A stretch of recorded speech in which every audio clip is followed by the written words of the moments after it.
हम इन the habit of और ए habit of के बारे में हम आज कुछ सीखेंगे। इससे हम कुछ सेंटेंस बनाने का हम कोशिश करेंगे और ये देखेंगे कि इन द हैबिट ऑफ और ए हैबिट ऑफ दो हैं, ये दोनों का इस्तेमाल किस तरह से होता है और इससे किस तरह का सेंटेंस बनता है, इसको हम देखेंगे। इसमें ये इन द हैबिट ऑफ और ए हैबिट ऑफ दोनों का कुछ कुछ अलग अलग है। इस पहला वाला में इज एम आर दिया हुआ है और सेकेंड वाला में है हैज़ हैव। आप दोनों में से दोनों किसी एक को चुन करके आप सेंटेंस बना सकते हैं, लेकिन हिंदी का सेंटेंस एक ही रहेगा। और इसमें V4 का प्रयोग दोनों में हुआ है और ऑब्जेक्ट हुआ है। एक सेंटेंस को लेते हैं, रवि को झूठ बोलने की आदत है। यहाँ पर रवि का एक आदत के बारे में स्पष्ट होता है इस सेंटेंस में।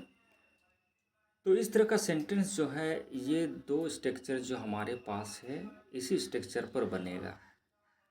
और स्ट्रक्चर दो हैं, दोनों में से किसी एक स्ट्रक्चर्स का आप यूज कर सकते हैं। और ये ट्रांसलेशन जो है, रवि को झूठ बोलने की आदत है, वो आपका दोनों में से एक से बन जाएगा। हम दो सेंटेंस को लेते हैं।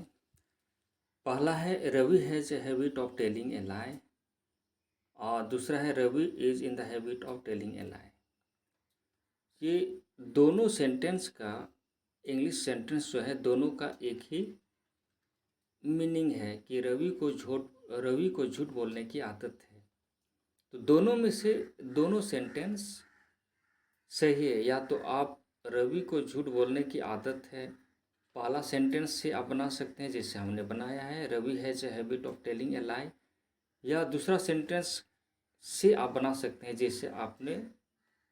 जैसे हमने यहाँ दिया है कि Ravi is in the habit of telling a lie. दोनों में से एक आप ले सकते हैं या दोनों को भी आप ले सकते हैं।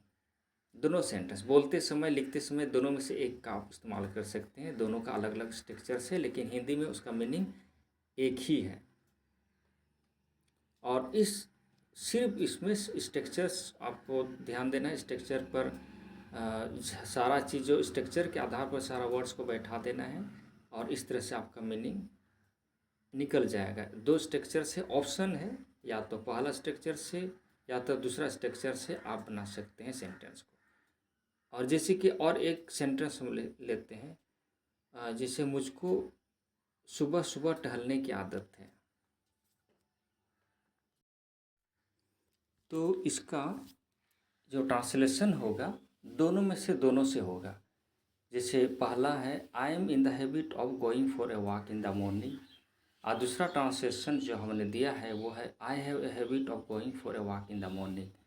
दोनों स्ट्रक्चर से हमने इस सेंटेंस को हमने ट्रांसलेशन किया है, मुझको सुबह टहलने की आदत है। तो इस तरह से इस स्ट्रक्चर्स को आप याद करके दोनों में से किसी एक या दोनों को इस्तेमाल करके आप सेंटेंस बना सकते हैं।